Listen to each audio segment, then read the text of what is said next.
Sige, ma'am.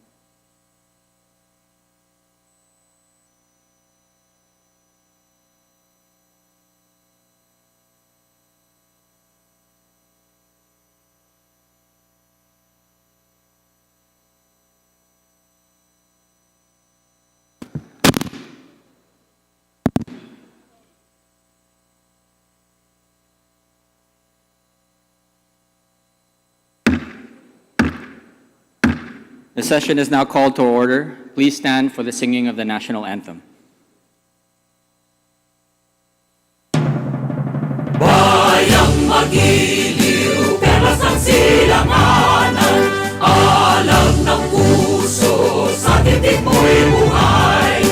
Lupang hinirang, buyan ka ng magiting, sa manlulupit, di ka masisingil. Sa dagat at bundok, sa simoy at sa langit mong bakaw, may nilang ang tula at awit sa paglayang minamahal.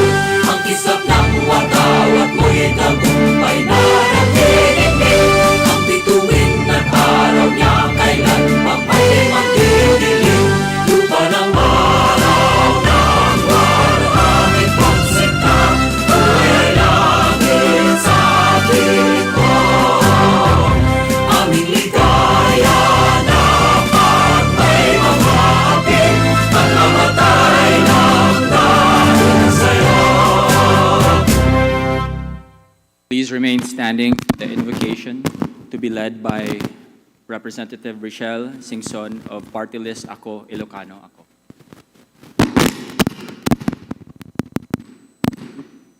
As we gather together in this sacred space, let us begin our time with a prayer of invocation. Almighty and loving God, we come before you with humble hearts and grateful spirits. We ask that you bless this 19th Congress and guide us with your wisdom and grace as we seek to fulfill our purpose here today. We acknowledge that we are but mere instruments in your grand plan for building our nation, and so we ask for your divine inspiration to fill our minds and hearts as we deliberate and make decisions which will benefit lifelong opportunities for our countrymen. Help us to work together in harmony with respect for each other's opinions and beliefs. In celebration of Women's Month, let us take a moment to pause and reflect on the important contributions of women throughout history. Their strength, perseverance, and resilience have shaped the world we live in today. Let us also remember the countless women who continue to face discrimination, inequality, and violence. Let us pray for a world where every woman is treated with respect and dignity, where they have equal opportunities to succeed and thrive, and where their voices are heard and valued. May we also recognize the role that each of us play in creating a more just and equitable society for all women. May our words and actions be pleasing to you, Lord, as we strive to bring about your will in this world. We pray that you bless all the attendees of this Congress with health, safety, and discernment throughout our time together. May your presence be felt among us, and may the spirit of unity and cooperation prevail as we engage in meaningful discussions and debates. Grant us the courage to listen deeply and speak truthfully, to act with integrity and compassion, and to always keep in mind the well-being of women and children, families, and communities that we serve. May this Congress be a source of hope, progress, and transformation for all those who are impacted by the decisions we make here today. We ask all of these things in the name of Jesus Christ, our Lord and Savior. Amen. Majority Leader. Mr. Speaker, I move that we call the roll of members. The Secretary General is directed to call the roll of members. Roll call of members, honorable representatives. Abalos, Abante, Bunda, Acharon, Asidre, Acop, Adjong, Advincula, Agaraw, Alba, Albano, Almario, Almonte, Alonte, Alvarez Jose, Alvarez Mercedes, Alvarez Pantaleon, Amante, Amatong, Angara, Aquino, Aquino Magsaysay, Arbison, Arenas, Arrogancia, Asisio, Atayde, Omentado, Balindong, Barba, Barbers, Baronda, Barzaga, Pascug, Bautista, Bautista Lim, Benitez, Bernos, Billones, Biron, Bolilla, Bondok, Bongalon, Bordado, Bosita, Briones, Rosas, Buhain, Bulot Begtang, Bustos, Cabredo, Cagas, Kahayon Uy, Calderon, Calixto, Campos, Kawagdan, Cardema, Cari, Castro Franz, Castro Jane, Celeste, Chan, Chato, Chua, Chungalaw, Ko Angelica Natasha, Ko Elizalde, Ko Pilar, Ko Wangko Jaime, Ko Wangko Mark, Colada, Collantes, Corvera, Cruz Ambrosio, Cruz Ricardo, Hua, Quaresma, Dagook,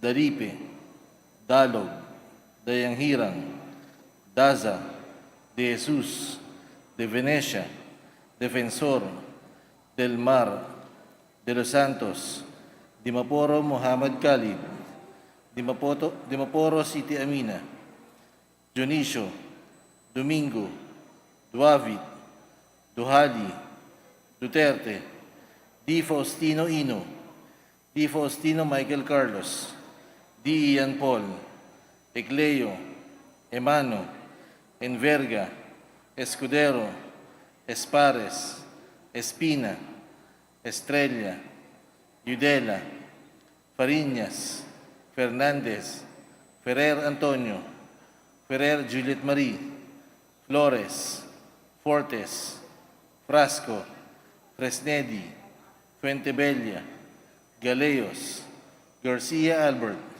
Garcia Dante, Garcia Jose Arturo, Garcia Maria Angela, Garcia Pablo Jan, Garcia Vincent, Garjola, Garin, Gasataya, Gato, Go Ed Christopher, Go Mark, Goles, Gomez, Gonzaga, Gonzales Aurelio, Gonzales Neptali, Gonzales Sandro, Goriseta, Gico, Gintu, Gulyas, Gutierrez, Hagidorn, Haresco, Hataman, Hernandez, Herrera, Horibata, Javier, Ko Olga, Ko Ricardo, Ko Wilton, Tunghun, Labad-Labad, Lacson, Lacson Noel, Lagman, Lagon Daphne, Lagon Sani,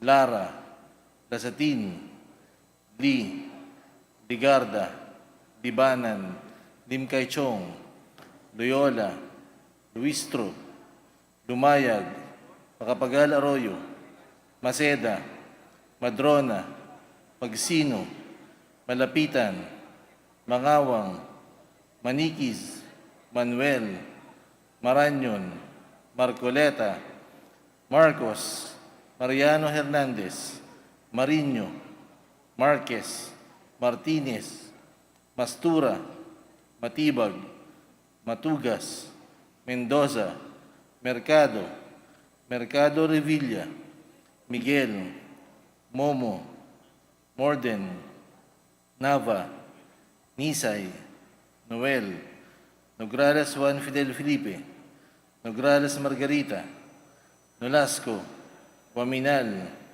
Olaso, Olivares, Ongchuan, Ordanes, Ortega, Juan Dizon, Padiernos, Paduano, Paglas, Palma, Panaligan, Pancho, Panotes, Pascual, Peña, Pimentel, Plaza, Pleito, Primicias Agabas, Pumaren, Puno, Kimbo, Rama, Recto, Regencia, Remulla, Revilla Brian, Revilla Ramon Jolo, Reyes, Rillo, Rivera, Robes, Rodriguez Eulogio, Rodriguez Rufus, Roman, Romero, Romualdez Ferdinand Martin, Romualdez Sieda Marie, Romualdo, Romulo, Roque,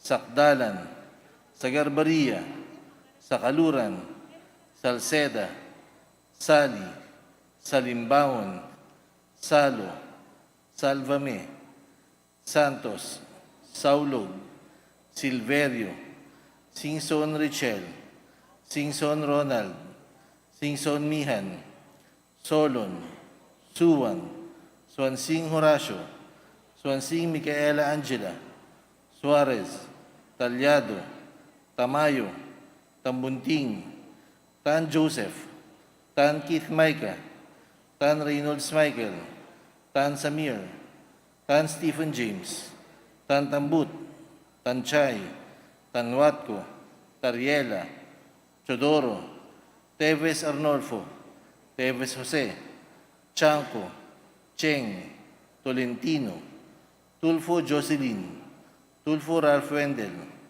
Tupas, Tutor, T, Umali, Unabia, Ungab, Valeriano, Valmayor, Vargas, Vargas Alfonso, Velasco, Veloso Tuazon, Vergara, Versosa, Villa, Villafuerte Luis Raymond, Villafuerte Miguel Luis, Villanueva, Villar, Villarasa Suarez, Villarica, Violago, Yamsuan, Yap Christiantel, Yap Christopherson, Yap Edvic, Yap Eric, U Divina Grace, U Jaisel Victoria, Yulo, Zamora Amparo Maria, Zamora Maria Carmen, Zamora Isabel Maria, Zubiri.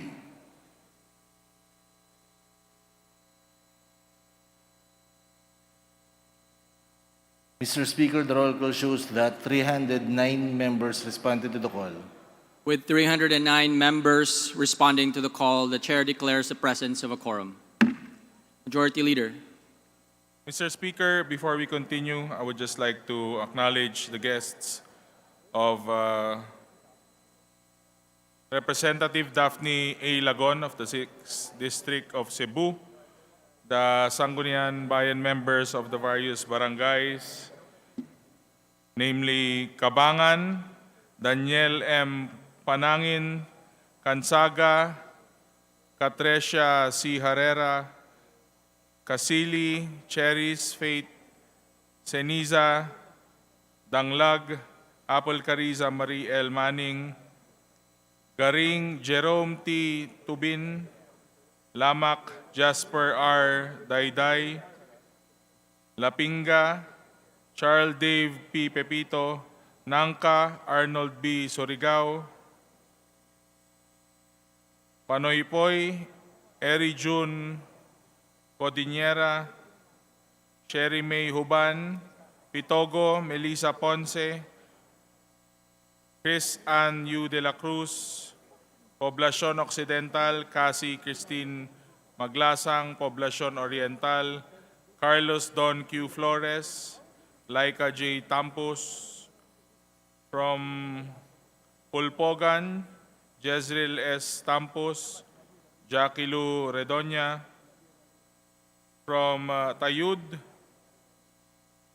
Roan Ibale, Joshua Inso, Tihaong Glidel V. Palang, Tolotolo Mary Jessa Batan, and Tubongan Flormi Reyuan.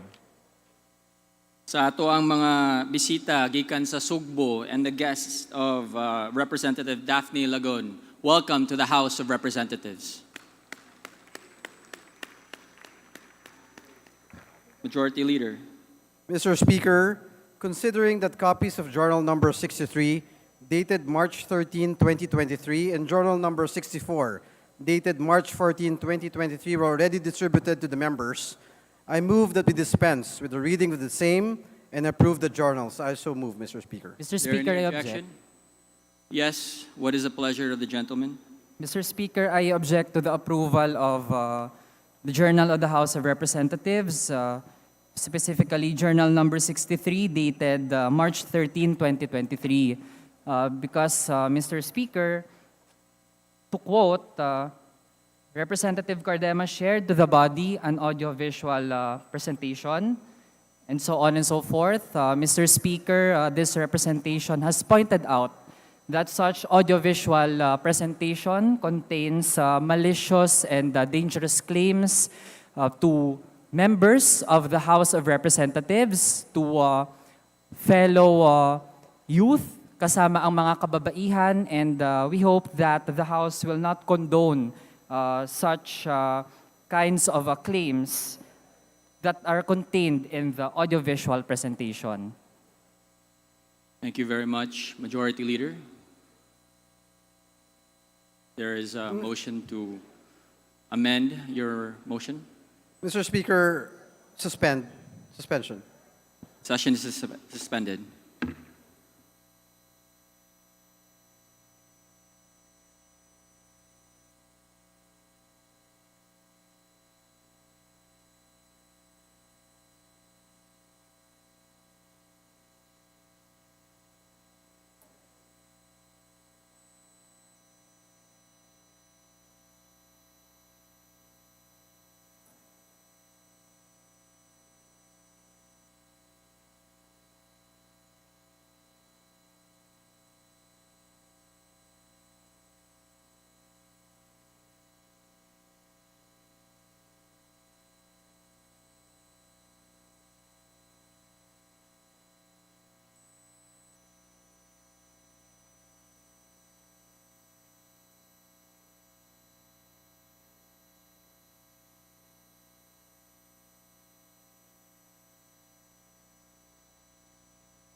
Okay na.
Session is resumed. Mr. Speaker, I'd like to amend my motion. Mr. Speaker, considering that copies of Journal number 64, dated March 14, 2023, were already distributed to the members, I move that we dispense with the reading of the same and approve the said journal. Is Mr. there Speaker. any objection? The chair hears none. Journal number 64, dated March 14, 2023, is hereby approved. Majority Leader. Mr. Speaker, I move now that we proceed with the reference of business and request that the Secretary General be directed to read the titles of bills and resolutions on first reading, as well as communications and committee reports. Is there any objection? The chair hears none. The Secretary General is directed to read the titles of bills and resolutions on first reading, as well as the communications and committee reports for referral to the appropriate committees. Reference of business, bills on first reading, House Bill 7588, requiring bank directors and officers to undergo training on banking and good governance for safe and sound administration of banks, by Representative Fariñas. To the Committee on Banks and Financial Intermediaries. House Bill 7589, promoting cultural sensitivity to Filipino Muslims, especially for the treatment of Muslim women, by Representative Fariñas. To the Committee on Muslim Affairs. House Bill 7590, establishing the Bundled Agricultural Loan and Insurance Program for small farmers and fisher folks, by Representative Fariñas. To the Committee on Agriculture and Food and the Committee on Aquaculture and Fisheries Resources. House Bill 7591, creating the Office of Commuter Affairs, by Representative Fariñas. To the Committee on Transportation. House Bill 7592, institutionalizing the position of Economic and Investment Promotion Officer in local government units, by Representative Fariñas. To the Committee on Local Government. House Bill 7593, institutionalizing the Essential Healthcare Program for public school children, by Representative Fariñas. To the Committee on Health. House Bill 7594, requiring operators of amusement or theme parks and adventure or extreme sports facilities to institutionalize safety measures and secure comprehensive general liability insurance coverage for their clients, by Representative Fariñas. To the Committee on Games and Amusements. House Bill 7595, prohibiting discrimination against children on account of illegitimacy or birth out of wedlock, by Representative Fariñas. To the Committee on Welfare of Children. House Bill 7596, establishing a solid waste redemption and recovery system, by Representative Fariñas. To the Committee on Ecology. House Bill 7597, strengthening local government participation in agriculture development, by Representative Lee. To the Committee on Local Government. House Bill 7598, mandating the annual conduct of National Voluntary Review of the Philippines' performance of the United Nations Sustainable Development Goals, and mandating the Secretary of NEDA to appear annually before Congress to report the results of said review, by Representative Gomez. To the Committee on Sustainable Development Goals. House Bill 7599, providing for the modernization of PVOCs, by Representative Gomez. To the Committee on Science and Technology. House Bill 7601, establishing a multi-species marine hatchery in the city of Ormoc, Leyte, by Representative Gomez. To the Committee on Aquaculture and Fisheries Resources. House Bill 7602, mandating law enforcement personnel to wear a body camera during law enforcement and special police operations, by Representative Gomez. To the Committee on Public Order and Safety. House Bill 7603, prescribing qualifications for appointment of barangay tanod members, by Representative Robes. To the Committee on Local Government. House Bill number 7604 to 7611, establishing a multi-species freshwater and saltwater hatcheries in several municipalities in Pampanga, by Representative Bondoc. To the Committee on Aquaculture and Fisheries Resources. House Bill 7612, institutionalizing the participation of civil society organizations in the annual national budget process, by Representative Vargas. To the Committee on People's Participation. House Bill 7613, to improve the access to basic education for homeless children and youth, by Representative Vargas. To the Committee on Basic Education and Culture.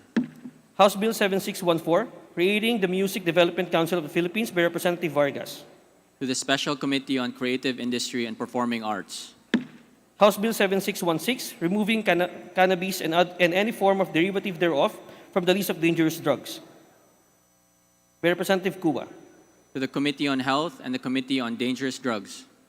House Bill 7617, establishing the Surigao del Sur Special Economic Zone and Freeport in Caguay, Surigao del Sur, by Representative Momo. to the Committee on Economic Affairs and the Committee on Trade and Industry, House Bill 7618, lowering the percentage requirement for the voluntary dissolution of condominium corporations for condemned projects and projects in existence for more than 30 years, by Representative Robes. to the Committee on Housing and Urban Development, House Bill 7619, converting Junction Macar-Kiamba Road to Albert Moro Boulevard into a national road in the Lone District of the City of General Santos, by Representative Acharon. to the Committee on Public Works and Highways, House Bill 7621, establishing a national framework for the mandatory environmental insurance coverage of environmentally critical projects, by Representative Goles. to the Committee on Ecology, House Bill 7622, increasing the personal economic relief allowance granted to government employees to 4,500 pesos, by Representative Goles. to the Committee on Appropriations, House Bill 7623, improving the retirement benefits in DFA, by Representative Goles. to the Committee on Foreign Affairs, House Bill 7624, providing enhanced protection, security, and benefits for media and entertainment workers, by Representative Goles. to the Committee on Labor and Employment, House Bill 7625, reducing the cost of electricity for national government offices by promoting the development and utilization of solar energy in all government buildings and offices, by Representative Marcos. to the Committee on Energy, House Bill number 7627 to 7633, establishing a functional, fully equipped, responsive, spacious, and modern barangay health station in every barangay in several municipalities in Misamis Occidental, by Representative Oaminal. to the Committee on Health, House Bill 7634, advocating cleanliness and environmental responsibility through mandating and institutionalizing the Clean As You Go policy in all food establishments in Philippines, by Representative Barba. to the Committee on Trade and Industry, House Bill 7635, exempting PWDs and senior citizens from the payment of parking fees in all commercial establishments and government buildings that charge parking fees, by Representative Barba. to the Special Committee on Persons with Disabilities and the Special Committee on Senior Citizens, House Bill 7636, establishing the Special Economic Zone in Freeport in Ilocos Norte, by Representative Barba. to the Committee on Economic Affairs and the Committee on Trade and Industry, House Bill 7637, encouraging and institutionalizing corporate social responsibility, by Representative Barba. to the Committee on Trade and Industry, House Bill 7638, establishing the Philippine Transportation Safety Board, by Representative Barba. to the Committee on Government Reorganization and the Committee on Transportation, House Bill 7640, providing for a mental health support package for public school teachers and educators, including mental health allowance, by Representative Baronda. to the Committee on Basic Education and Culture, House Bill 7643, converting the satellite campus of Bukidnon State University and Alubijid, Misamis Oriental into a regular campus of the Bukidnon State University, by Representative Emano. to the Committee on Higher and Technical Education, House Bill 7644, renaming the Dr. Jose N. Rodriguez Memorial Hospital in the city of Caloocan into Jose Rodriguez Memorial Medical Center, by Representative Malapitan. to the Committee on Health, Resolutions. House Resolution 865, congratulating and commending Carlos Edriel Yulo for winning in the 2023 FIG World Cup held in Baku, Azerbaijan, by Representative Gomez. to the Committee on Youth and Sports Development, House Resolution 866, commending and congratulating Julie Uichiat for being the first Filipina to finish the World Marathon Challenge, by Representatives Revilla, Brian, Mercado Revilla, and Revilla Ramon Jolo. to the Committee on Youth and Sports Development, House Resolution 867, expressing the sense of the House of Representatives to support efforts to conserve the Masungi Georeserve, by Representatives Manuel, Castro France, and Rosas. to the Committee on Natural Resources, House Resolution 868, conferring Philippine citizenship to Roberto Maldonado Nieves, by Representative Barba. to the Committee on Justice, Message from the Senate. Message dated March 15, 2023, informing the House of Representatives that on even date, the Senate adopted House Concurrent Resolution number 9.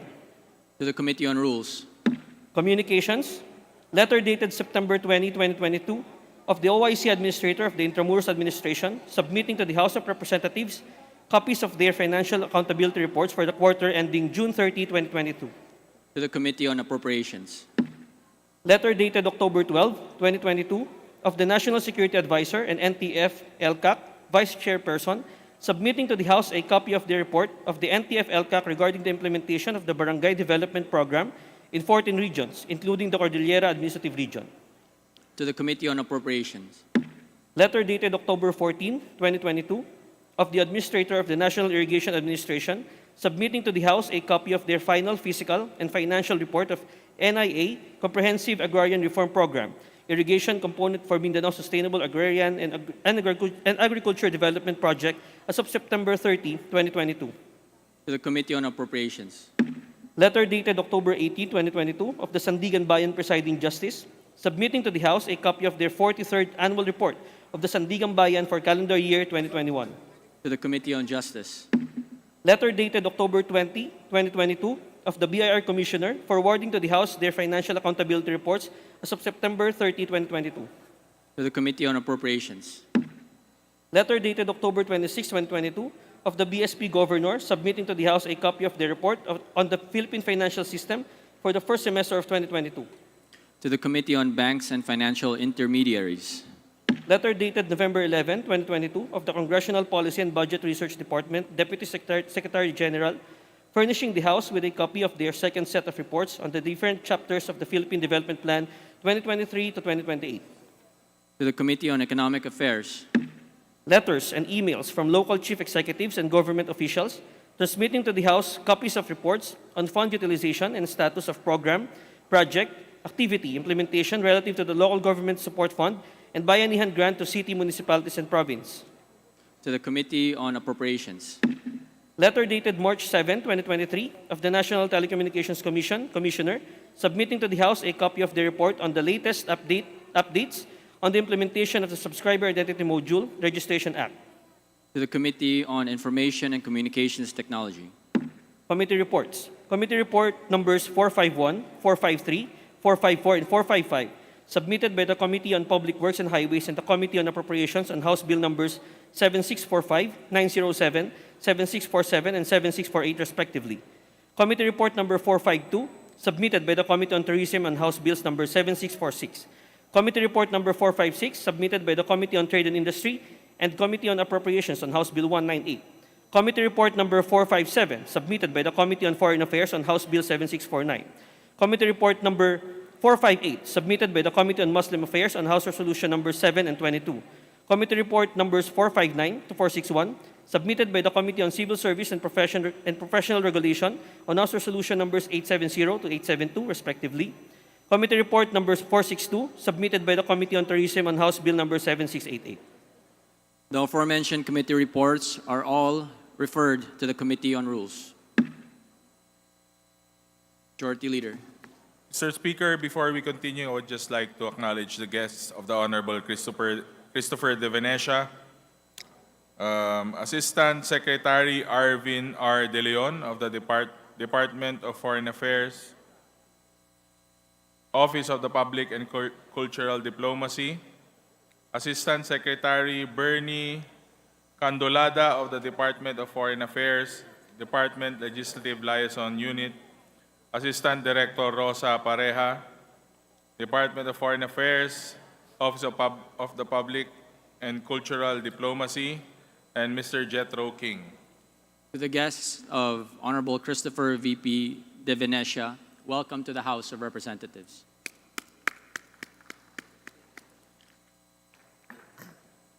Majority Leader. Mr. Speaker, today being a Monday, and pursuant to our rules, I move that we open the privilege hour. Is there any objection? The Chair hears none. The Chair declares a privilege hour. Majority Leader. Mr. Speaker, may I now move to recognize the lady from 2nd District of Laguna, Representative Ruth Mariano Hernandez.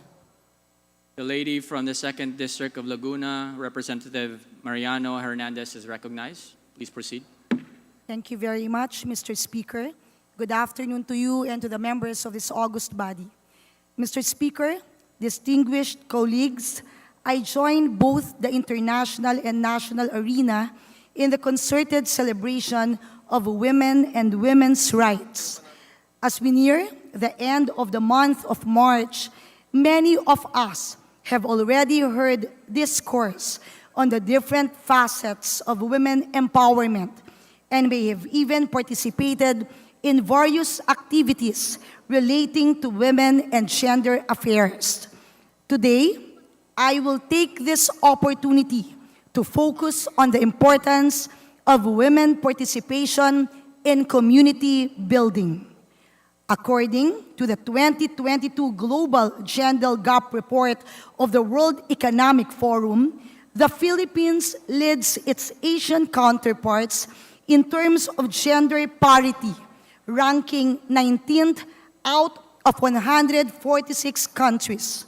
However, in the same Global Gender Gap Index, while we have fair performance in terms of economic participation and opportunity, our country slightly lags behind when it comes to health and survival, political empowerment, and educational attainment.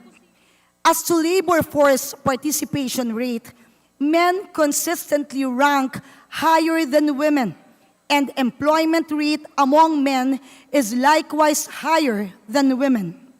In addition, gender equality ratings worldwide indicate that the Philippines also ranks high when it comes to laws and policies that affect women's work, their pay, and entrepreneurship. In this country, there are no legal barriers for women to have a job, to get equal pay, or to start a business. These sets of data show that women are gallantly navigating fields that have been previously dominated and reserved to their sex counterpart. But in order to preserve and sustain the momentum of our success in closing gender gap, we must always go back to the grassroots level and continue our efforts of community building with women and gender equality at its epicenter. At this point, Mr. Speaker, I share with this august chamber our very own experience in giving life to the role of women in community building.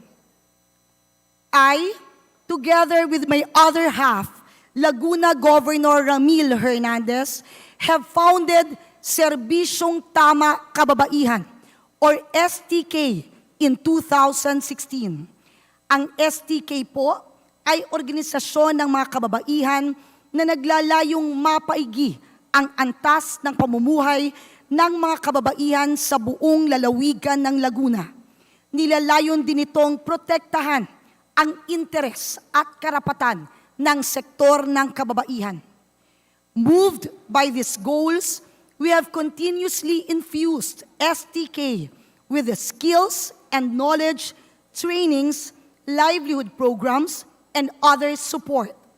Through this organization, our women are empowered to take on stewardship roles as council and chapter leaders in their respective cities, municipalities, and barangays.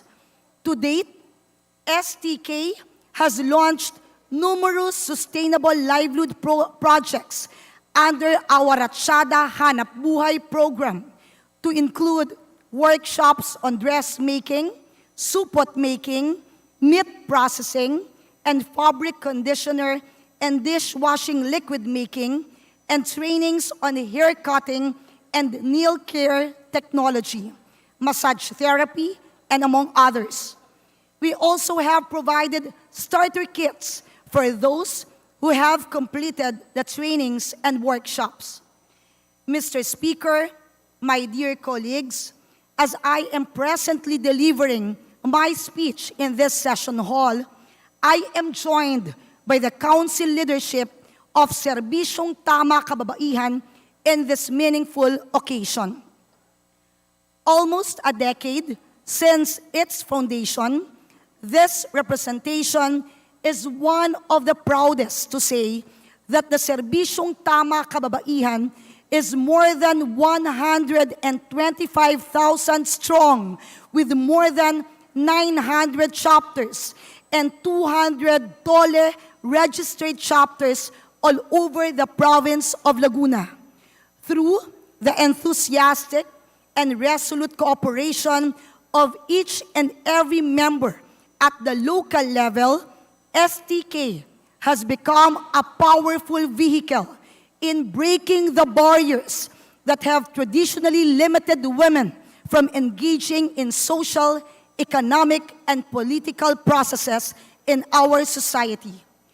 Together, we can be agents of change and transformation towards women empowerment and gender equality. Women's participation in community affairs has opened up zones where women's voices can be heard and their leadership outside of their homes recognized. Through active engagement in local activities, women are able to increase their social capital, expand their access to a range of public and private services and other support, and more importantly, expands their platform in advocating for further progress. Amid this success, we are still far from perfect, Mr. Speaker. We must create a more conducive environment wherein women's involvement in community affairs will be enlivened. To enable this, we must also put in place the appropriate infrastructure for these conjunctions to materialize. First, I encourage our local governments at different levels to open up more spaces where women and other disadvantaged groups can participate in planning, execution, and various levels of decision-making process.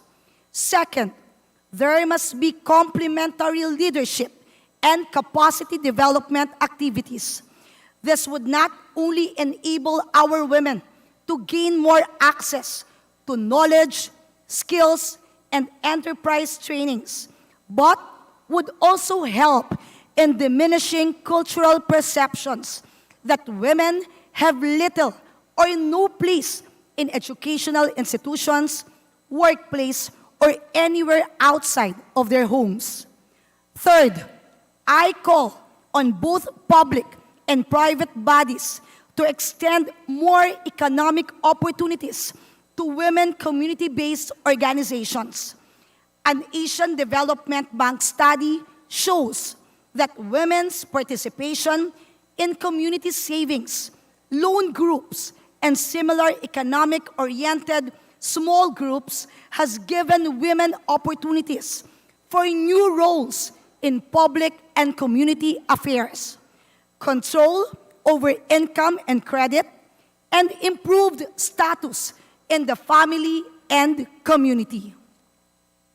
Lastly, I invite each of you, my esteemed colleagues, to push for legislation and policies that promote and personify women's agenda.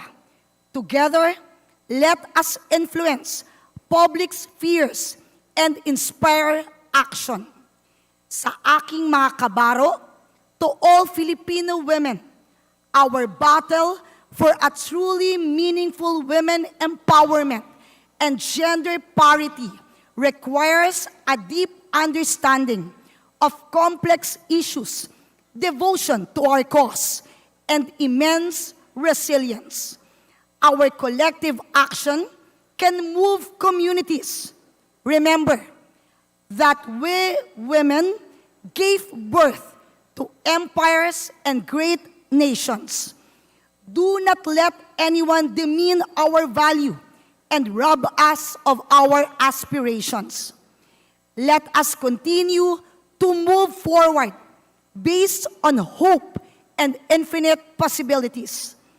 As Eleanor Roosevelt puts in, the future belongs to those who believe in the beauty of their dreams. But our persistent campaign for women's cause is not merely a dream. Together, we are slowly but surely manifesting them into this realm. into this lifetime. Thank you very much, Mr. Speaker. Magandang hapon po sa inyong lahat. God bless everyone. Thank you very much. Majority Leader. Mr. Speaker, I move that we refer the speech of the Honorable Ruth Mariano Hernandez to the Committee on Rules for its appropriate action. Is there any objection? The chair hears none. The privileged speech of Representative Ruth Mariano Hernandez is hereby referred to the Committee on Rules. Majority Mr. Leader. Speaker, I recognize that the gentleman from the 3rd District of Manila, Representative Joel Chua, be recognized to avail of the remaining time of the privileged hour. The representative from the 3rd District of Manila, Representative Joel Chua, is recognized.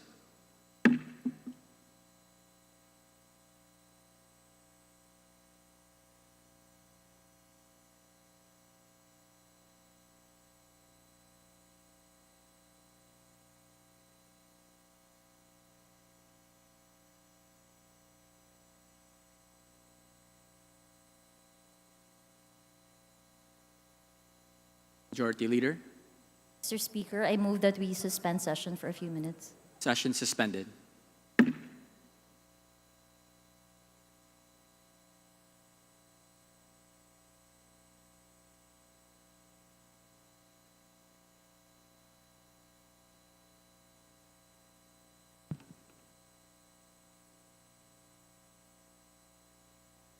Session is resumed. Majority Leader. Mr. Speaker, I move that the gentleman from the 3rd District of Manila, Representative Joel Chua, be recognized to avail of the remaining time of the privileged hour. The representative from the 3rd District of Manila, Representative Joel Chua, is recognized. Please proceed. San Sebastian Church, babagsak na. Ginoong Speaker, mga kapwa ko mambabatas, diretso na po ako sa punto. Pabagsak na po ang San Sebastian Church sa Quiapo, Manila. Literal na malapit na pong gumuho ang istruktura ng San Sebastian. At huwag na po nating intayin may maaksidente o mamatay pa bago tayo umaksyon. Tignan niyo po ang mga larawan sa screen.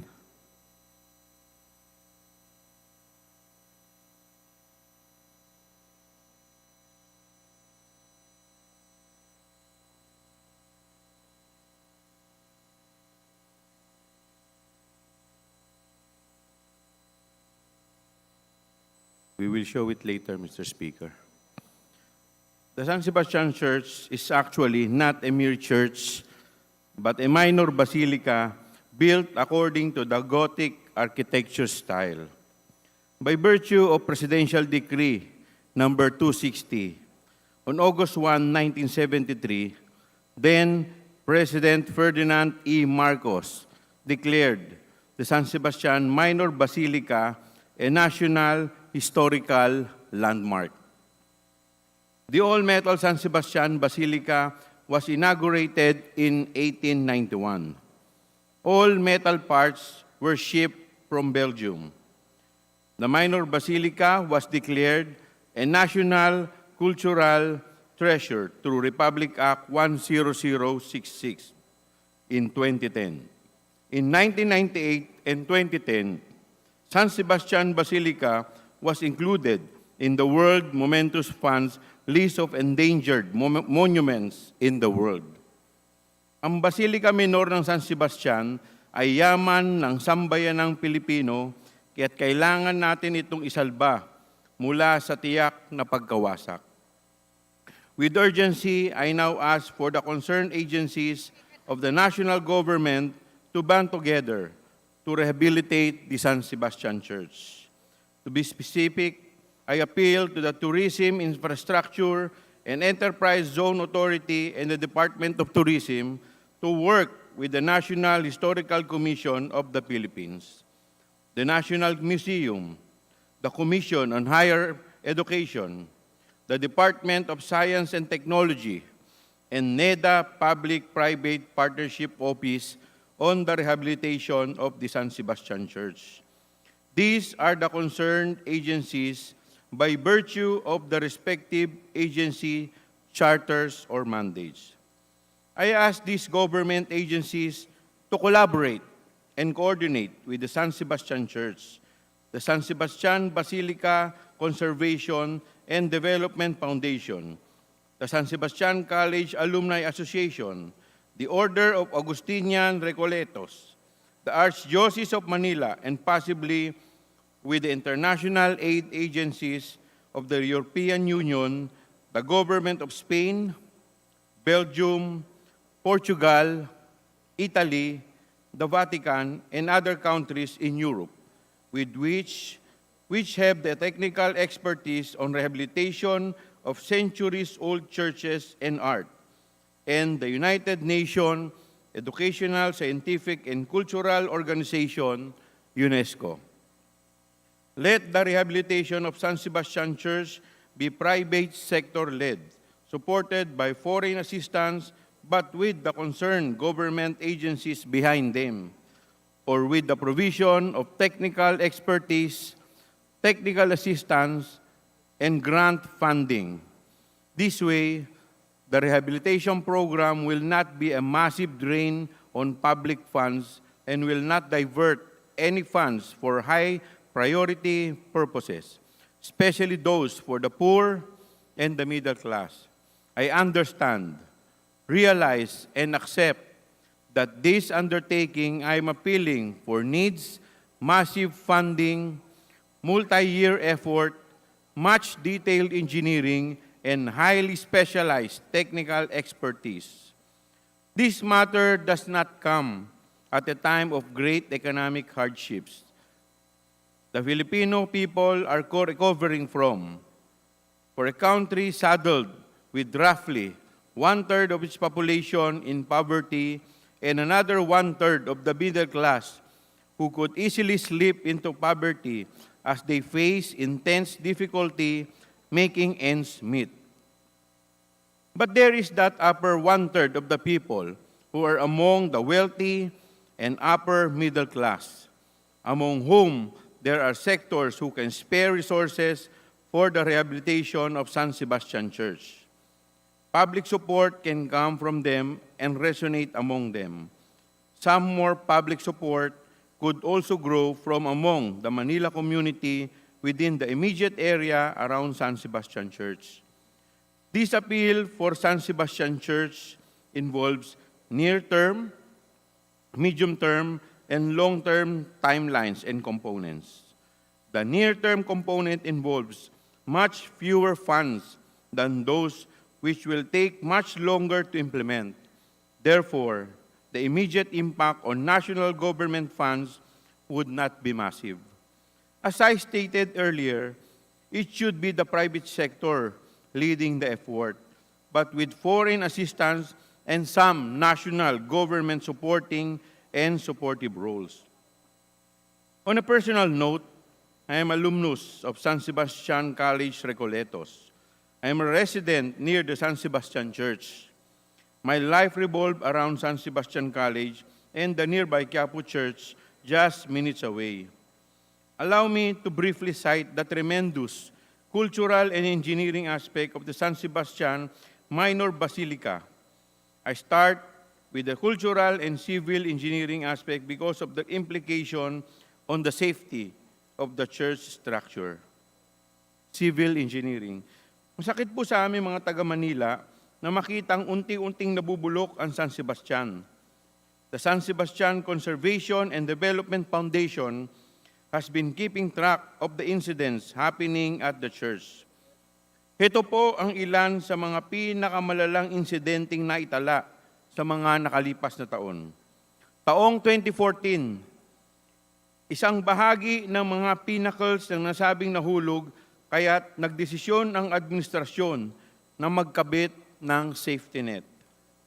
Taong 2019, 3 pirasong bakal po mula sa main column ng simbahan ang malapit ng mahulog. Bawat isa po nito ay may haba ng 3 metro. Agad itong tinanggal ng restoration team sa takot na may mahulugan na tao. Taong 2020, isang 18-inch na cast iron naman ang nahulog mula sa pader ng basilika. Taong 2021, isang spotlight mula sa mga columns ang nahulog sa kalagitnaan ng kasal. Natamaan nito ang isang ninang. Nitong 2022 hanggang 2023, patuloy na may mga nahuhulog na bakal mula sa pader ng simbahan. Umaabot sa 1.5 meters ang haba ng mga ito, kaya't hanggat maaari ay binabaklas na po ito ng mga restorators. Cultural. I wanted to end this address on a positive note so that the last aspect I deal with is the cultural. San Sebastian Church is almost always a part of the Visita Iglesia tradition during Holy Week, which Filipino Catholics observe faithfully every year. Visitors and churchgoers are in awe of the church structure and the artworks on its walls and ceilings. Most of the churchgoers who walk to the San Sebastian Church come from the immediate neighborhood street blocks whose defining road is by Recto Avenue, starting from the intersection with Menjola to the intersection with Moraita Street. The churchgoers come from either side of that section of Recto Avenue, walking, and the trike or pedicab riding churchgoer can come from as far as the vicinity of National Teachers College along Concepcion Aguila Street, Carcer Street, and F. Hidalgo Street. Sometimes, some students and faculty of the nearby Centro Escolar University and Technological Institute of the Philippines walk all the way or ride trikes and pedicabs to San Sebastian Church. Conclusion. For Manila residents and transients in these areas, San Sebastian Church is a daily part of life. Their heart aches when they see the cracks and corrosion on their beloved minor basilica's pillars, beams, and trusses. The deterioration of the San Sebastian Minor Basilica continues to this day. The church is still standing because of the high quality of its original design and the strength of materials. But a church as tough as the San Sebastian Minor Basilica is no longer as strong as it was centuries since the 19th century. We hope the private and public sectors, catalyzed by the 19th Congress, can find the ways, means, and resolve to save the San Sebastian Minor Basilica and preserve it for future Filipinos. Daghang salamat. Majority Leader. Mr. Speaker, I move that we refer the privileged speech of the Honorable Representative Joel R. Chua to the Committee on Rules. Is there any objection? The chair hears none. The privileged speech of Honorable Representative Joel Chua is hereby referred to the Committee on Rules. Majority Leader. Mr. Speaker, before we continue, I would like to move that we acknowledge the guests of the Honorable Arlene D. Brosas of Majority Gabriela Leader. Women's Party. Majority Leader, I think we need to suspend privilege hour before we recognize any guests. Oh. Sorry, Mr. Speaker. I move that we suspend session for a few minutes. Session suspended. Mr. Speaker, I move that we acknowledge... Majority Leader, hold on. Session is resumed. Majority Leader. Mr. Speaker, I move that we amend my privilege motion and move that we suspend the privilege hour for a few minutes. Is there any objection? Chair hears none. Privilege hour is suspended for a few minutes. Majority Mr. Speaker, Leader. again, I would like to acknowledge the guests of the Honorable Representative of Gabriela Women's Party, Arlene D. Brosas, from the officials of Bahay Tuluyan, namely Luis Suamen of Bahay Tuluyan Project Consultant, and Uele Rico Bonganay of Bahay Tuluyan, their project consultant. To the guests of Honorable Arlene Brosas, please stand up to be recognized. Welcome to the House of Representatives. Thank you very much. Majority Leader, is Mr. Speaker, I move that we resume the privilege hour. there any objection? Chair hears none. Privilege hour is resumed. Majority Leader. Mr. Speaker, again, I would like to move that we acknowledge, we recognize the Honorable Representative Arlene D. Brosas of Party List Gabriela for her privilege speech. I so move, Mr. Speaker. Representative Arlene Brosas of Party List Gabriela is recognized. Thank you, Mr. Speaker. Mr. Speaker, fellow representatives, guests from Bahay Tuluyan, and all the women watching our plenary session this afternoon, warm greetings to all of you. Madalas nating makikita ang nagtataasang mga gusali na itinuturing na simbolo ng kaunlaran. Ngunit sa likod ng nagtataasang gusali ay nakakubli ang tunay na kalagayan ng mamamayang Pilipino. Laganap ang kahirapan, kagutuman, kawalan ng paninirahan na isa sa mga dahilan ng pagdami ng nakatira sa lansangan. Ang iba dito ay mga batang sa murang edad pa lamang ay napilitan ng sumabak sa hamon ng buhay. As we celebrate National Women's Month and as we look forward to the commemoration of the April 12 International Day of the Street Children, we should also take into account the rights and welfare of children, especially children in the street situation. According to a study by UNICEF, there are 250,000 children in street situation, or CISS, or an equivalent of 3% of the children population in the country. The problem, however, is that there is really no clear data on this because persons and authorities only count children in highly visible areas, excluding many street-connected children who live in informal settlements and less visible areas. Mr. Speaker, mahalagang maitala na mga bata ang mga bata na may karapatan din ang mga street children o karaniwang tinatawag lang na palaboy. Therefore, they should be accorded the same rights which any children should enjoy. Subalit sa kasalukuyan, laging naisasantabi ang kanilang karapatan at kapakanan, at madalas na ikinakahon sa ilang negatibong pagsasalarawan tulad ng pag-uugnay sa kanila sa krimen. Vulnerable ang mga batang ito sa iba't ibang uri ng abuso at karahasan.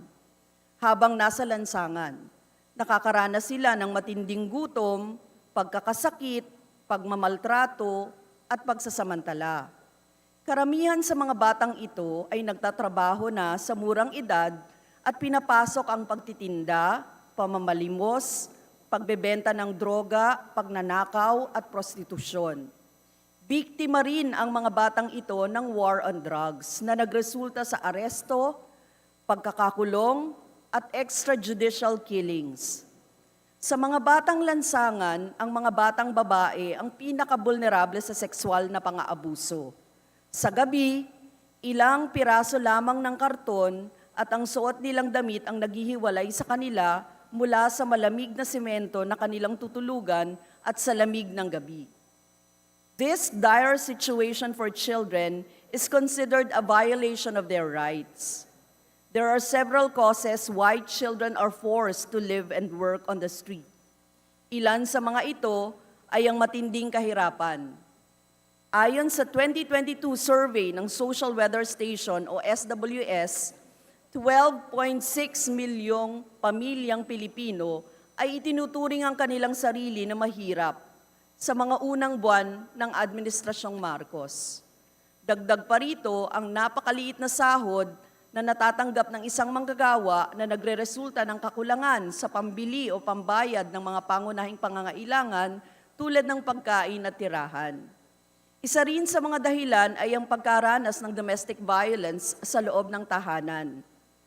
Ayon sa Council for the Welfare of Children, halos 9,000 ang naitalang kaso ng abuso sa mga bata at ang iba rito ay nangyayari sa loob ng tahanan. Tiyak na mas marami pa ang hindi na itatalang kaso ng pang-aabuso sa mga bata. A high percentage of children complain of physical abuse, sexual abuse, inadequate services, and being detained, most often against their will, within government shelters.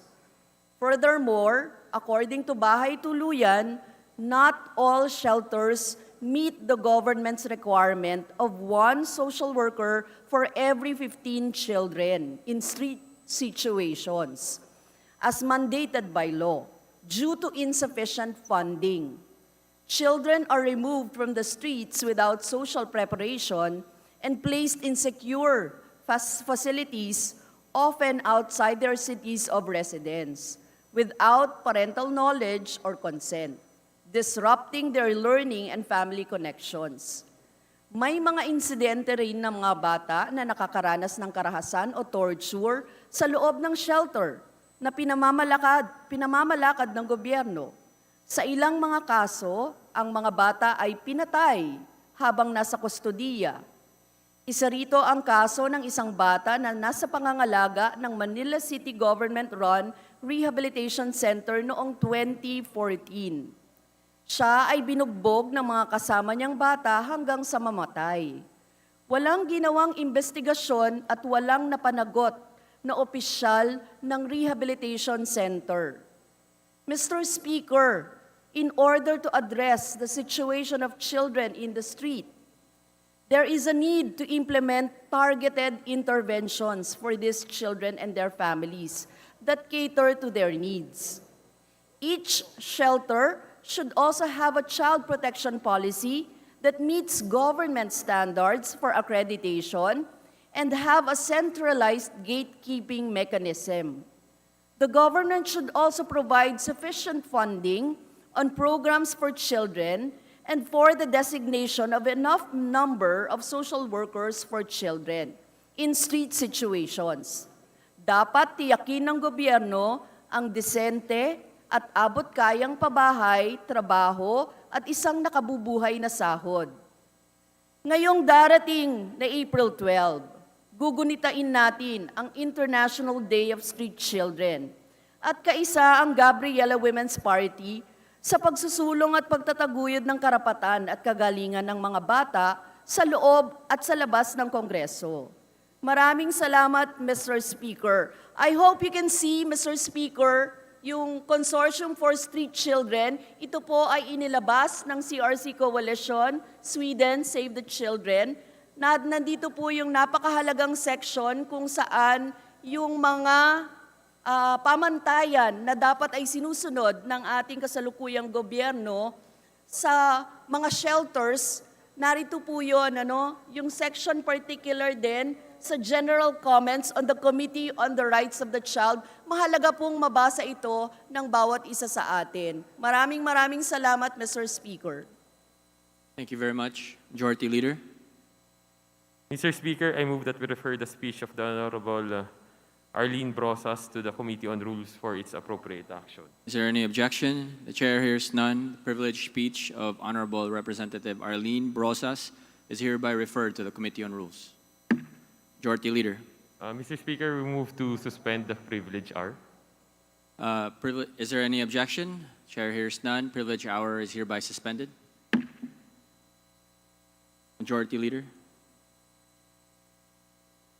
Mr. Speaker, may we please acknowledge the presence of the guest of Honorable Ruth Hernandez of Laguna, and they are the following: Johnny Lee Alata, Elenita Alcantara, Rodrigo Basbas, Mila Caraan, Victoria Gayon, Marilu Gazu, Maylene Gruta, Eileen Javier, Gina Jimenez, Cecilia Laines, Mercedes Llarena, Rowena Magpantay, Rosalie Manglar, Ruvina Montanes, Marjorie Panganiban, Marico Rojas, Estrilita Sotero, Faye Suarez, and Arlene Suizo. To the guests of Representative Ruth Hernandez from Laguna, welcome to the House of Representatives. Majority Leader. Mr. Speaker, I also request that we acknowledge the guest of Honorable Amparo Maria J. Zamora, and they are the following barangay officials from Upper Bikutan: Barangay Captain Gemma Espehon, Barangay Kagawads Noel Sabala, Queen Carion, Sheila Kamangian, Robert Chudosio, Roji Gomaro, Elma Manalo, Francis Sunga, Nemia Boko, Barangay Secretary Nemia Boko, Barangay Treasurer Eleanor Mascariña, and Barangay Admin Jose Crispas and Doraida Usman.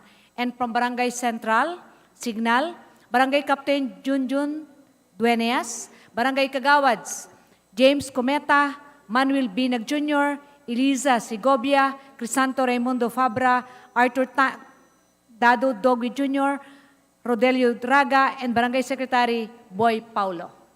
To the guests of Honorable Amparo Maria Pame J. Zamora, welcome to the House of Representatives.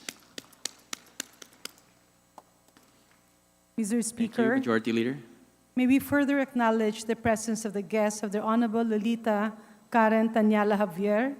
We have Elena S. Garrido, Eden Jimenez, Velia Horca, Gary Ayuste, and Leandra Ponferrada. They are the guests of the Honorable Javier.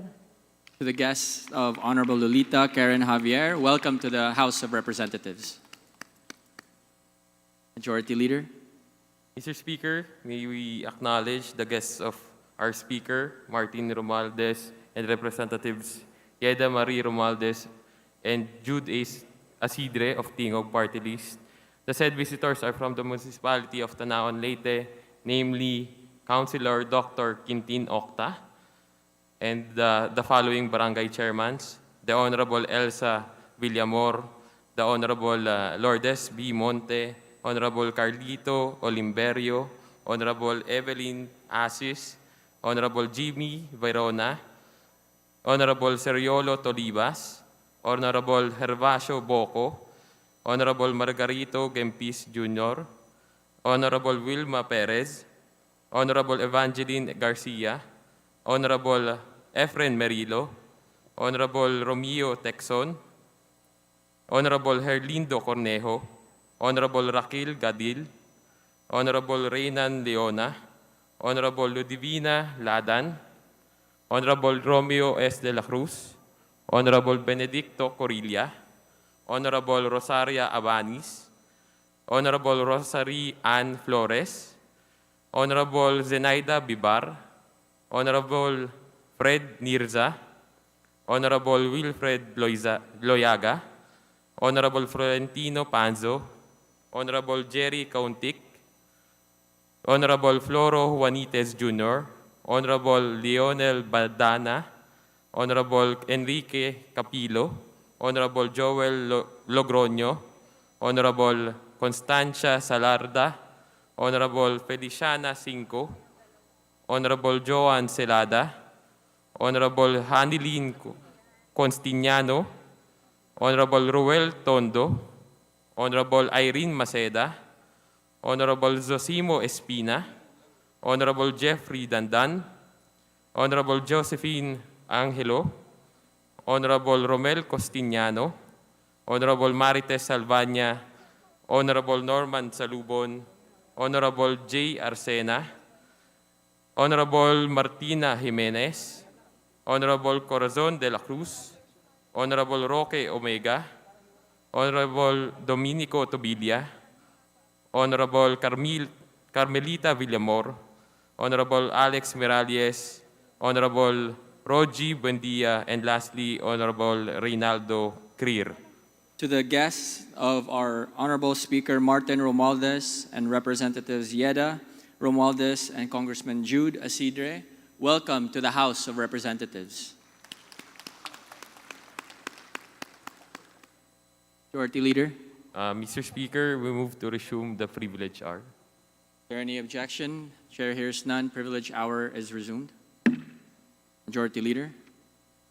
Mr. Speaker, I move to recognize the Honorable Raul Manuel to avail of the privilege hour.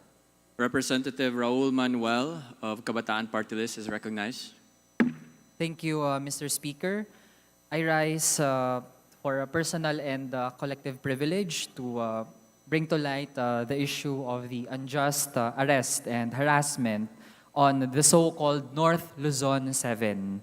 Mr. Speaker, tumitindig ang kinatawan ng kabataan ngayong hapon kasama ang mga mamamayan mula sa Cordillera Autonomous Region laban sa mga atake sa buhay, kalayaan at karapatang pantao na dinanas ng mga komunidad at mga organisasyon sa kanilang rehiyon. Kasama din natin ngayon sa Kongreso ang mga lider at miyembro ng mga organisasyon sa rehiyon na iyon. Noong Disyembre 7, 2022, nagsampa ng gawa-gawang kasong rebellion ang PNP-CIDG sa Abra Prosecutor's Office laban sa dalawang hinihinalang miyembro ng New People's Army.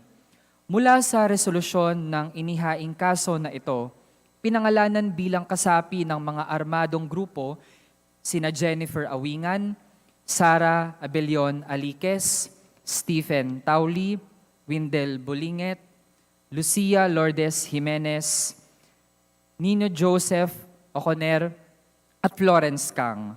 Sila po ang tinaguriang North Luzon 7. Taliwas sa mga paratang ng PNP, sila ay mga kilalang human rights defenders at advocates para sa mga panawagan at karapatan ng indigenous peoples at communities sa Cordillera. Noong January 30, 2022, inaresto ang 7 ito. At sa mismong araw din na iyon ay unang beses nilang nalaman na meron palang kaso laban sa kanila.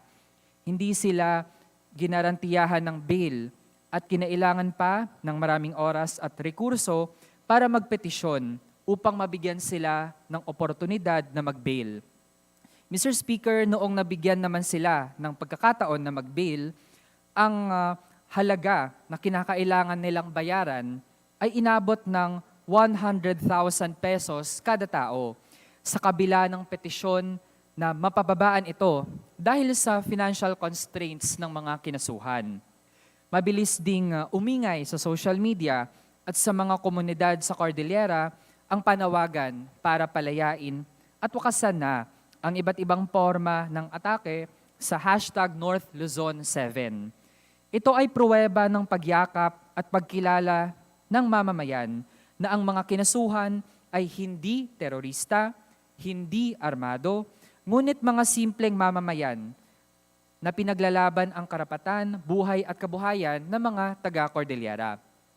Sa kabila ng pagtulak ng North Luzon 7 at mga kababayan natin mula sa Cordillera na hanapin ang hustisya sa korte, patuloy silang hinaharas at nilalagay sa panganib ng mga miyembro ng PNP sa pamamagitan ng Police, Community Affairs, and Development Group Cordillera na nag-post ng mga mugshot, personal information, ang mga organisasyon na kinabibilangan nila at binansagan sila bilang mga opisyal ng so-called communist terrorist groups.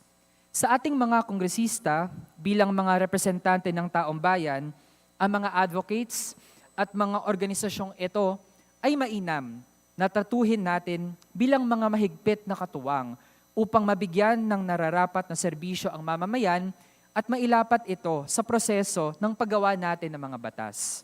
Hindi dapat natin hayaan ang mga katulad nilang nangunguna sa mga grassroots organization at iba pang mga sectoral organization na takutin ng mga ahente ng Estado dahil lamang itinataas nila ang mga panawagan at sentimiento ng mamamayan. Panghuli, Mr. Speaker, bilang representante ng kabataan, nais nating iparating sa plenaryong ito ang kanilang panawagan. Tigilan na ang mga atake, harassment, at pagsampa ng gawa-gawang kaso sa mamamayan ng Cordillera. Maraming salamat, Mr. Speaker. Thank you very much. Majority Leader. Mr. Speaker, I move that we refer the speech of the Honorable Raul Manuel to the Committee on Rules for its appropriate action. Is there any objection? The chair hears none. The privileged speech of Honorable Raul Manuel is hereby referred to the Committee on Rules. Majority Leader. Mr. Speaker, I move that we terminate the privilege hour. Is there any objection? The chair hears none. Privilege hour is hereby terminated. Majority Leader. Mr. Speaker, may we please acknowledge the guests of the Honorable Daniel Manuel, namely Beverly Longid from Katribu, Ms. Euphemia Bogas from Agawaan Community Member, Eugene Beyaw, Justice and Peace Advocate for Kalinga, Genaro Rodrigo de la Cruz, Spokesperson, Ilocos Human Rights Alliance, Diana Luis Montenegro, Spokesperson, Kabataan Party List Cordillera, Sara Dekdeken, Secretary General Cordillera People's Alliance, Florence Kang, Executive Director, Ilocos Center for Research Empowerment and Development, Casel Johnny Caton, Spokesperson, Cordillera Human Rights Alliance, Nino Joseph O'Connor, Northern Dispatch, Windell Bolinget, Chairperson, Cordillera People's Alliance. To the guests of Honorable Raul Daniel Manuel, welcome to the House of Representatives. Thank you very much. Mr. Speaker, Majority Leader. may we acknowledge the guests of the Honorable Manix Daripe, our Majority Leader. Oh, no. Apologies, Mr. Speaker. May we acknowledge the guests of the Honorable Maria Victoria Copilar of the 6th District of Quezon City, the Honorable Doc Eli Juan, District 6 Councilor, Quezon City.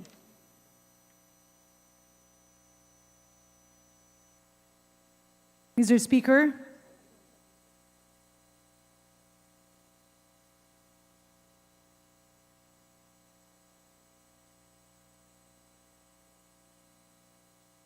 To the guests of Honorable Copilar, welcome to the House of Representatives.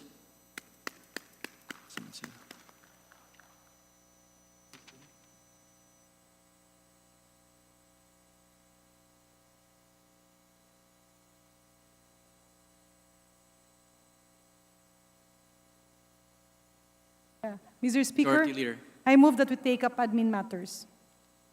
Is there any objection? The chair hears none. The motion is approved. Mr. Majority Speaker, Leader. I move that we recognize the Honorable Minority Leader, the Honorable Nonoy Libanan. The Honorable Minority Floor Leader is hereby recognized. Please proceed. Thank you, Mr. Speaker.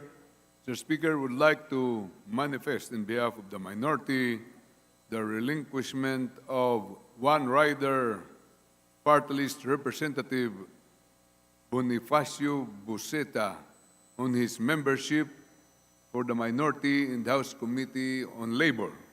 And in lieu thereof, Mr. Speaker, would like also to inform this august chamber the election of Kabataan Party List Representative Raul Manuel on his election as member of the minority of the same committee. Thank you, Mr. Speaker. Thank you very much. Majority Leader.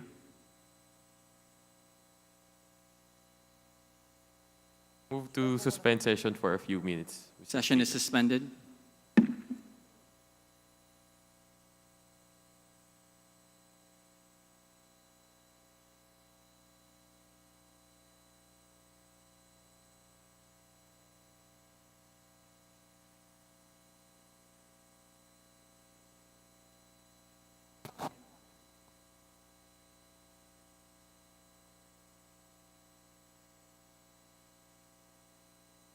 Pero may amendments.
Session is resumed. Majority Leader. Mr. Speaker, under the calendar of business for the day, I move that we consider on second reading House Bill number 7393 under Committee Report number 376, and that the Secretary General be directed to read the title of the said measure. So moved, Mr. Speaker. Is there any objection? The Chair hears none. The Secretary General is directed to read the title of House Bill 7393. House Bill number 7393, entitled An Act Regulating the Use of Financial Accounts. Majority Leader. Mr. Speaker, I move that we recognize Honorable Representative Erwin Cheng of the 5th District of Manila, the Chairman of the Committee on Banks and Financial Intermediaries, for his sponsorship speech. Is there any objection? Chair hears none. The Representative Ting is recognized to sponsor the measure. Mr. Speaker, I would move that my explanatory note be accepted as my sponsorship speech, Mr. Chairman. Okay. Thank you very much. Majority Leader. Mr. Speaker, there being no member who wishes to interpret the sponsor, I move that we close the period of sponsorship and debates. Is there any objection? The Chair hears none. The period of sponsorship and debate is hereby terminated. Mr. Speaker, I move that we open the period of amendments. Is there any objection? The Chair hears none. The motion is approved. Majority Leader. Mr. Speaker, there being no committee amendments, I move that we proceed with that individual amendment. Is there any objection? Chair hears none. The motion is approved. Majority Leader. Mr. Speaker, I move that we recognize Honorable Janet Garin of Iloilo to introduce his individual amendment. Representative Garin is recognized. Please proceed. Thank you, Mr. Speaker. With the permission of the honorable sponsor, I move that on page 2, line 24, we replace the word bank with financial. I What does the accept, Mr. sponsor Speaker. say? What does the House say? Speaker, we move to we move to approve the amendment proposed by Honorable Janet Garin. Is there any objection? Chair hears none. The amendment is approved. Thank you, Mr. Speaker. On page 4, line 22, we replace the highest level with layers, and after the word including, we insert but not limited to. What does the sponsor say? I accept, Mr. Speaker. What does the House say? Mr. Speaker, we move to approve the said amendment. Is there any objection? Chair hears none.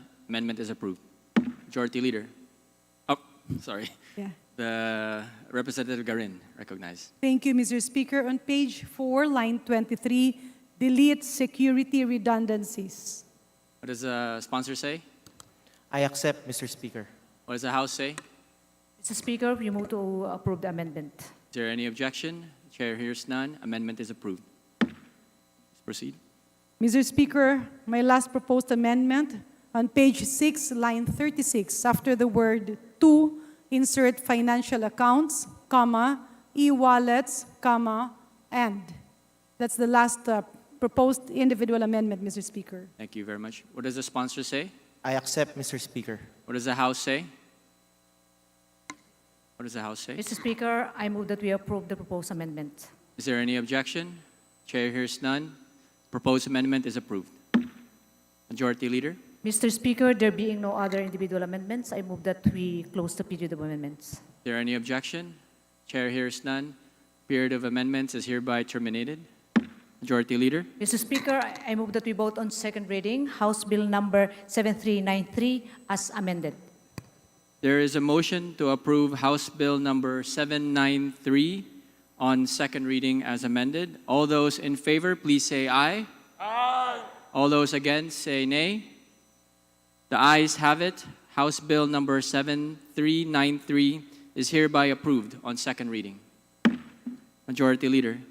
Mr. Speaker, may we please acknowledge the guests of the Honorable Wilfredo Mark and Verga, representative of the 1st District of Quezon Province, namely the barangay chairpersons of the municipality of Panukulan, Quezon.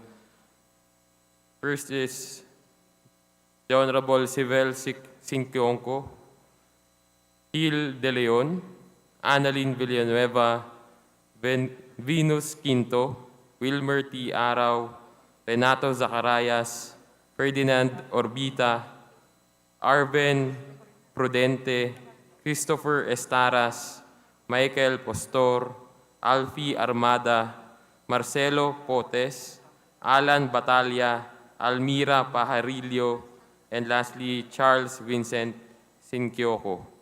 To the guests of Honorable Wilfredo Mark and Verga, welcome to the House of Representatives. Majority Leader, Mr. Speaker, we move to suspend session for a few minutes. session suspended.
Session is resumed. Majority Leader. Mr. Speaker, I move that we consider on second reading House Bill number 7446 under Committee Report number 396, and that the Secretary General be directed to read the title of the said measure. So move, Mr. Speaker. Is there any objection? The Chair hears none. The Secretary General is directed to read the title of House Bill number 7446. House Bill number 7446, an act promoting transparent governance and instituting anti-corruption mechanisms in the operation of banks and other financial institutions, amending for the purpose of Public Act number 1405, entitled An Act Prohibiting Disclosure of or Inquiry into Deposits with any banking institution and providing penalty therefor. Thank you very much. Majority Leader. Mr. Speaker, I move that the chairperson of the Committee on Banks and Financial Intermediaries, the Honorable Erwin Cheng, be recognized to begin sponsorship of the measure. Honorable Erwin Tieng is recognized to sponsor the measure. Thank you, Mr. Speaker. I would like to move that my explanatory note be accepted as my sponsorship speech, Mr. Speaker. Thank you very much. Is there any objection? The Chair hears none. Motion is approved. Majority Leader. Mr. Speaker, I move that we recognize the Honorable Franz Castro for her interpellation. Honorable Franz Castro is recognized to interpolate.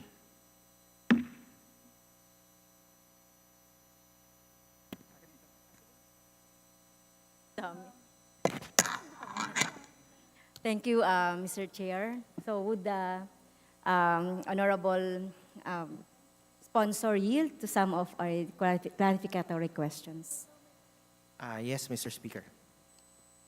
Thank you, Mr. Speaker. So the bill at hand is an act promoting transparency governance in the operation of banks and other financial institutions, amending for the purpose Republic Act 1405, otherwise known as the Secrecy of Bank Deposit Law. Tama po ba to? Yes, Mr. Speaker.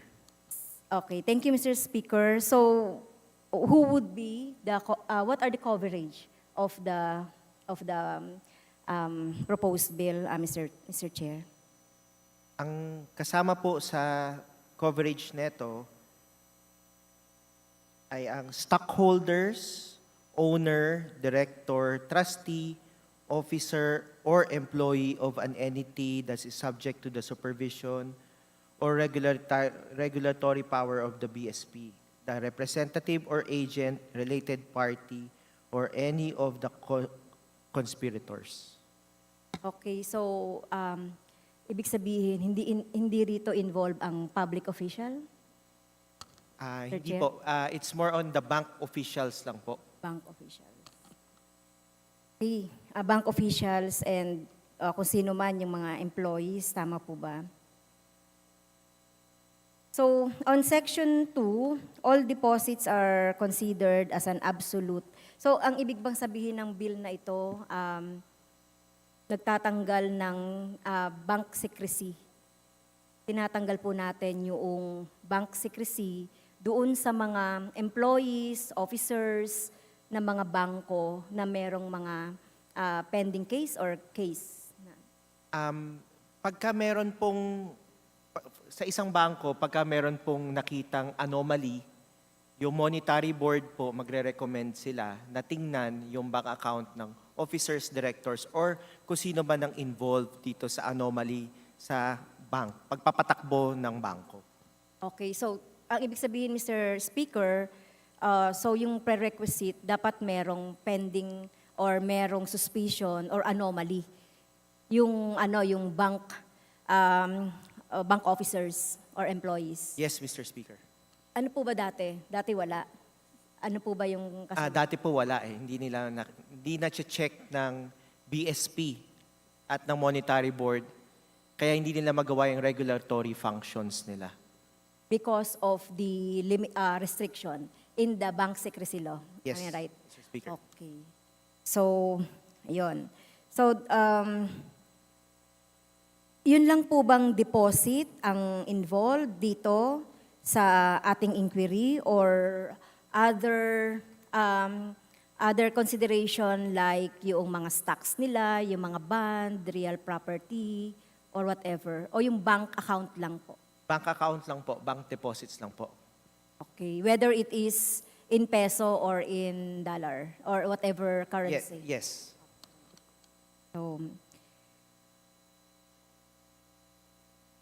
pero nakalagay, Mr. Chair, dito, no, the exemptions under the section shall apply to foreign currency in banks operating in the Philippines, including offshore branches. So, ibig sabihin, kasama po doon yung mga offshore branches na mga domestic banks, provided that exemption shall not apply to non-stock savings and loan association that are catering only to their members. So, can you expound on that, Mr. Speaker? Lahat po ng lahat lang po na nag-ooperate sa Philippines yung kaya natin pong isama dito po sa ating legislation. Kasi wala pong jurisdiction ng BSP sa mga foreign banks na nasa labas ng Pilipinas. Okay, pero, di ba, sad reality naman, kapag gagawa ka ng anomalya, di ba, hindi yung bangko dito, talagang nilalabas nila yung pera para makapag-deposit. So, exempted yon dito sa ano natin, dito sa bill natin. Ma'am, I agree po. Talagang yun nga yung sad reality. Pero tayo naman, we're trying our best na at least kahit papaano masama natin po yung mga banks na nandito po nag-ooperate sa Pilipinas. So, thank you po. At dito po sa dito po sa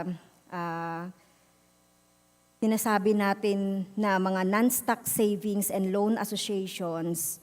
So, ibig sabihin, aside from, ang exemption po dito, no, yung mga bangko na merong offshore na branches, including yung mga savings and loan association that catering only to the members. So, ibig sabihin, kung member siya ng kung member itong bank officer na ito or employees ng mga mutual associations, yung mga like cooperative, exempted din po ba yan dito sa ating bill? Ma'am, Mr. Speaker, hindi po siya kasama dito sa bill natin po. Okay, kasi Mr. Speaker, isa rin pong pinaglalaanan din ng pinaglalagakan. Halimbawa ng savings in peso or in meron din po kasing tinatawag tayo ng mga mutual benefit association.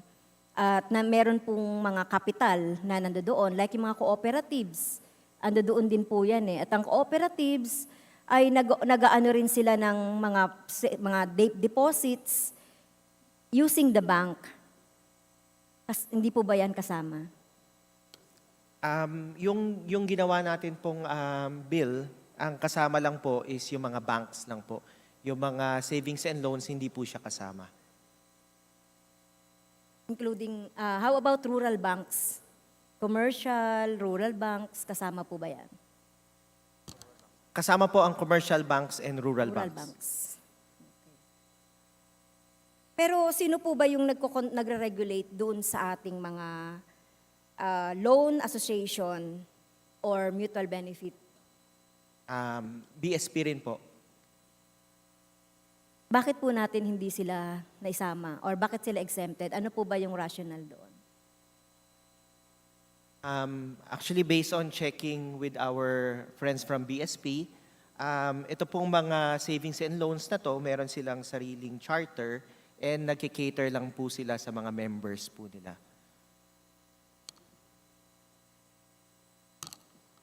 Okay, so gusto ko lang malaman kung napag-usapan din ba sa committee, Mr. Chair, kung merong certain amount na limitation doon sa, or may cap na mako-consider doon sa mga loan associations and so wala. Meron po ba o wala?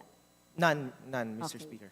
Yun doon po sa mga bangko, magkano po yung amount na nakadeposit doon, halimbawa na mako-consider nating may anomaly or suspicious. Meron po bang amount na tinukoy? Wala pong mention, Mr. Speaker. Kasi I think yung basis naman ng pag-investigate nila is pag may nakita silang anomaly, hindi lang base sa deposit amount, yung basis nila para mag-start ng investigation.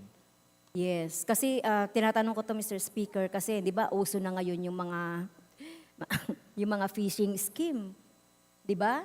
So nade-deposit 'yan whether doon sa employee or sa kamag-anak or sino man na related sa bangko. So kasama ba ito doon sa bill natin? If meron pong ma-detect na fraud, masasama po yung mga deposits nila sa investigation po ng Monetary Board. Okay. So dito po sa section doon sa section 5 as amended doon sa section 3 of the original law, so tinaasan natin yung penalty not less than 2 years but not more than 10 years or fine not less than 50,000, no more than 2 million or both at the discretion of the court. So tinaasan natin yung from 2 years to 10 years. Tama po ba yung penalty? Depende sa discretion Opo, of the at court. yung 20,000 po, tinaasan natin na not less than 50 but not more than 2 million. Okay, yung ito ba yung tinutukoy natin na ito na yung penalty. Okay, so it depends on the discretion of the court kung saan magpo-fall doon yung depende sa investigation, yung penalty. Tama. Yes, Mr. Speaker. Okay, so yun lang po, Mr. Speaker. So tingin natin po naman itong bill na ito ay makakatulong din kung sakali na magkaroon din ng mga anomalya mismo doon sa mga bank officers and employees dahil uso na ngayon yung mga sinasabi nating mga phishing, mga fraud sa mga bangko. In fact, may mga employees din naman o mga depositors din na mga naloloko. So tingin natin ay makakatulong ito. Thank you, Mr. Speaker, and to our distinguished sponsor. Thank you very much. Majority Leader. Mr. Speaker, there being no other member who wishes to interpolate, I move that we terminate the period of sponsorship and debate. Is there any objection? Chair hears none. The period of sponsorship and debate is hereby terminated. Majority Leader. Mr. Speaker, I move that we open the period of amendments. Is there any objection? The chair hears none. Motion is carried. Majority Leader. Mr. Speaker, there being no committee amendments, I move that we now proceed to consider individual amendments. Is there any objection? Chair hears none. Motion is carried. Majority Leader. Mr. Speaker, there being no member who wishes to introduce individual amendments, I move that we close the period of individual amendments. Is there any objection? Chair hears none. The period of individual amendments is hereby terminated. Majority Leader. Mr. Speaker, I move that we vote on second reading House Bill number 7446. There is a motion to approve House Bill number 7446 on second reading. All those in favor, please say aye. Aye. All those against, say nay.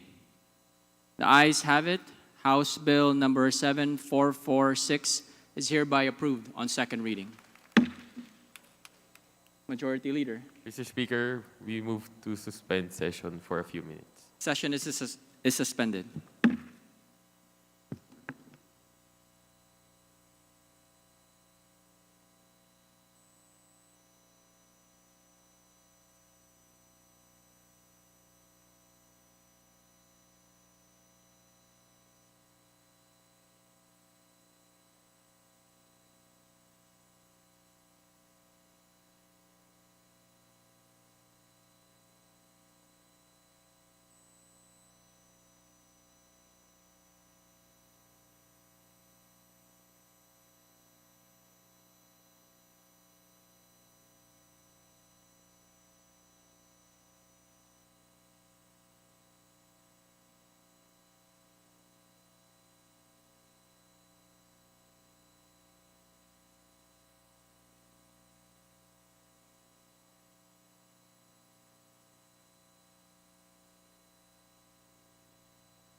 Session is resumed.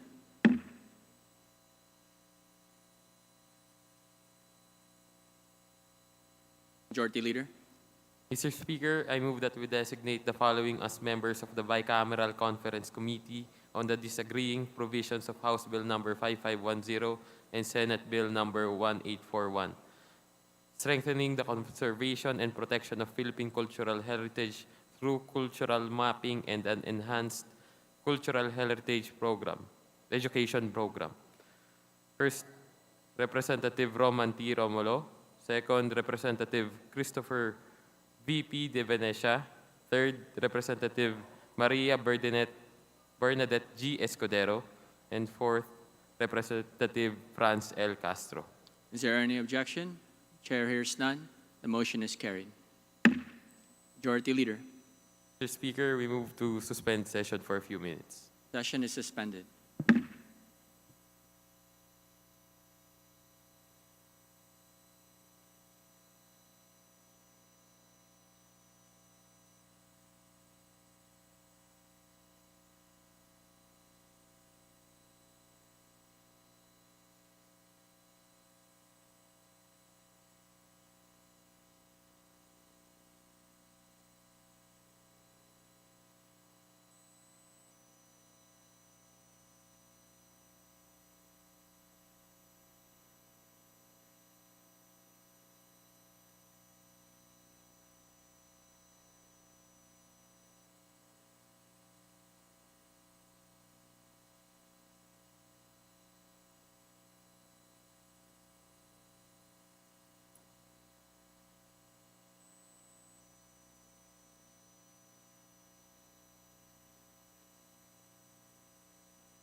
Session is resumed.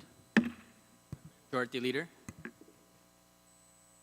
Mr. Speaker, I move that we designate the following as members of the Bicameral Conference Committee on the Disagreeing Provisions of House Bill number 6336 and Senate Bill number 1850, particularly the New Agrarian Emancipation Act. The members are as follows: Representative Solomon R. Chungalao, Representative Joey Salceda, Representative Angelo Marcos Barba, Representative Francis Paulo P. Ortega, Representative Robert Raymond M. Estrella, Representative Ralph G. Recto, and Representative Felimon M. Espares. Is there any objection?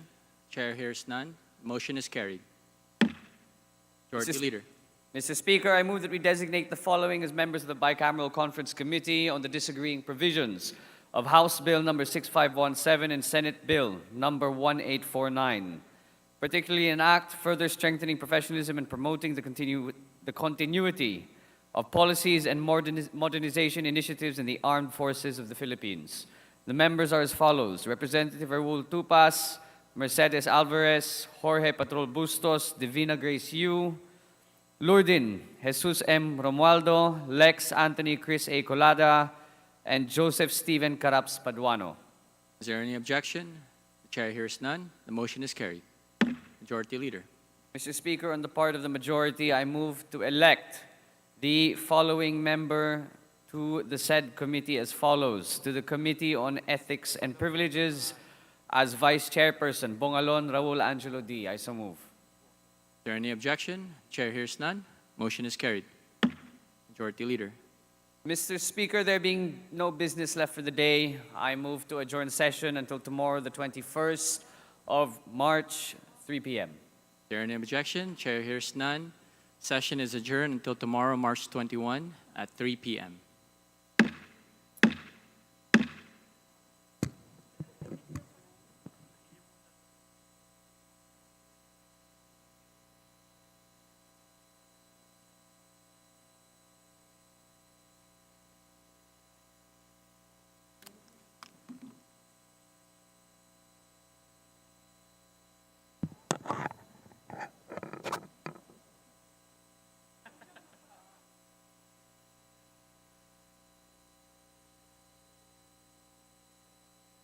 Sir, Recording stopped. ready po.